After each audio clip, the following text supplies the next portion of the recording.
नमस्कार दोस्तों, आज मैं आपको पैराडाइज लॉस्ट के कुछ इम्पॉर्टेंट फैक्ट बताने जा रही हूँ जो आपके एग्ज़ाम के लिए काफ़ी उपयोगी होंगे।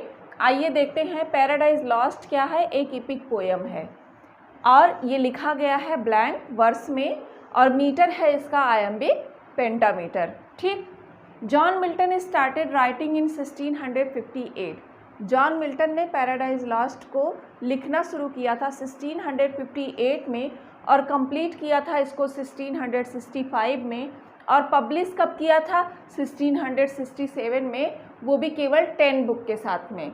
यानी सबसे पहले जब ये 1667 में पब्लिश हुआ तो केवल 10 बुक थी उसमें और उसके बाद सेकेंड एडिशन आया 1674 में। जब सेकेंड एडिशन आया तब ये कितने बुक के साथ पब्लिश हुई, जो आज हम और आप सब जानते हैं 12 बुक, तब ये 12 बुक के साथ पब्लिश हुई।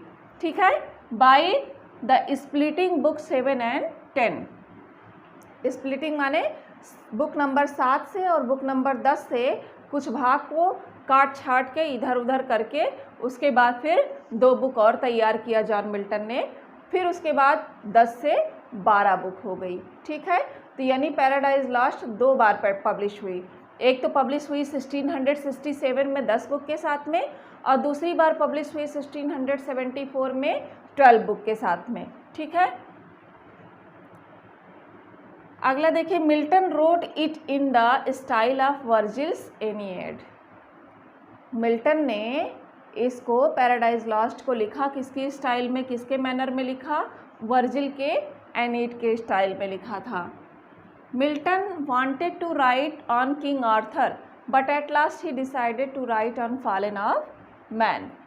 पहले मिल्टन जो है किंग आर्थर के बारे में लिखना चाहते थे, लेकिन उसके बाद में उन्होंने लास्ट में डिसाइड ये किया कि मैं द फॉल ऑफ मैन के बारे में लिखूंगा। ठीक है, सबसे छोटी बुक जो है 7 है और सबसे बड़ी बुक क्या है, बुक नंबर 9 है। ठीक, अगला, एडम इज़ हीरो। एडम क्या है, हीरो है। एडम इस पूरे पैराडाइज लॉस्ट का एपिक पोएम का हीरो है, लेकिन सेंट्रल कैरेक्टर अगर पूछा जाए तो सेंट्रल कैरेक्टर आपका सैटर्न होगा। सेंट्रल कैरेक्टर आपका सैटर्न होगा, लेकिन हीरो पूछा जाए तो आप क्या बताएंगे, एडम को बताएंगे। Adam and ewe came first time in book 4। अगर ये पूछा जाए एग्ज़ाम में कि सबसे पहले एडम और ईव को कहाँ इंट्रोड्यूस किया गया था, किस बुक में लाया गया था, तो हम क्या कहेंगे, उसका जवाब क्या होगा, बुक नंबर 4 में लाया गया था।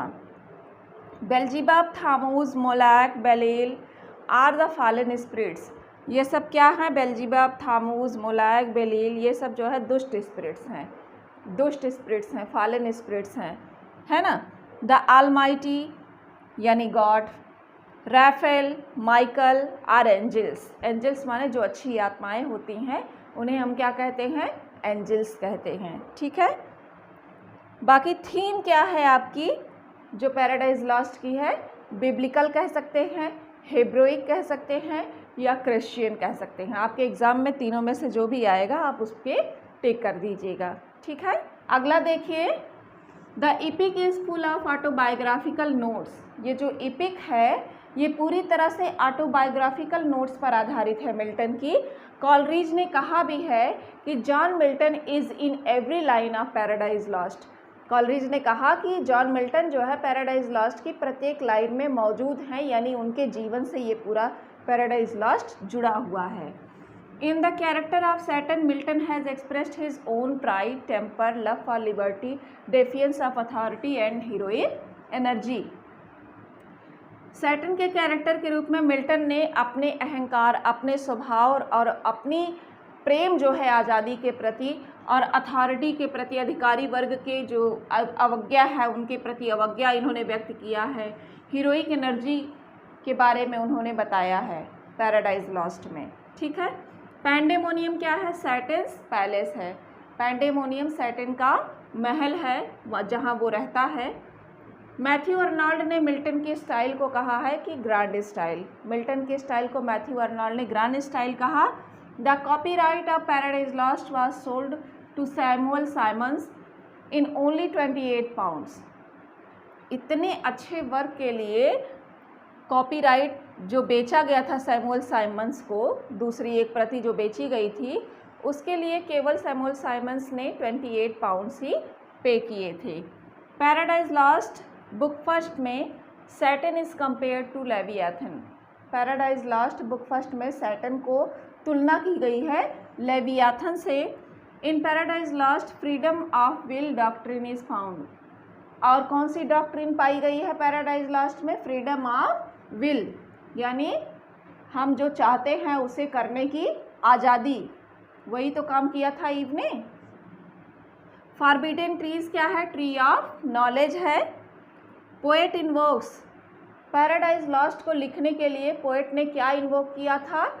हेवेनली म्यूज़ को आवाहन किया था। इन्वोक माने आवाहन किया था कि आप मुझे आशीर्वाद दीजिए हेवेनली म्यूज़ कि मैं इस तरह के इतनी अच्छी पैराडाइज लॉस्ट इपिक पोएम को लिख सकूं। Satan's second in command devil is Beelzebub. Second का जो सैटन का सेकंड कमांडिंग जो था सर्वेंट, वो क्या था? डेविल कौन था? बेल्जेबब था। Evil is represented by Satan. भाई सैटन नाम ही वैसा है, तो इविल को क्या कर रहा है? ये रिप्रेजेंट कर रहा है। आइए देखते हैं कुछ इम्पॉर्टेंट लाइन पैराडाइज लॉस्ट की। पहली लाइन है, what though the field be lost all is not lost the unconquerable will. इसे कहा है सैटन ने। अगला देखिए line, a mind not to be changed place और time, the mind is in its own place and in itself can make a heaven of hell of heaven. What matter where if I be is still the same. ये भी Saturn ने ही कहा है। अगली line देखिए, to reign is worth ambition though in hell, better to reign in hell than serve in heaven. इसे भी Saturn ने ही कहा है। अगली लाइन देखिए, What in me is dark, illumine what is law, raise and support. ये Milton ने कहा है। अगला देखिए, आपका जो पोएम दिया गया है उसकी पहली लाइन और आखिरी line, of man's first disobedience and the fruit of the forbidden trees. अगला है last line, I may assert eternal providence and justifies the ways of God to man. ये रही आपकी पैराडाइज लॉस्ट की बुक फर्स्ट की कुछ important लाइनें। अगले वीडियो में मैं आपको बताऊंगी पैराडाइज लॉस्ट का पूरा डिटेल हिंदी बताऊंगी, पोएम आपको पढ़ा के। उम्मीद करती हूँ दोस्तों को आपको मेरी ये वीडियो पसंद आई होगी और इसे लाइक करिएगा, सब्सक्राइब करिएगा, ज़्यादा से ज़्यादा लोगों को शेयर करिएगा। धन्यवाद दोस्तों।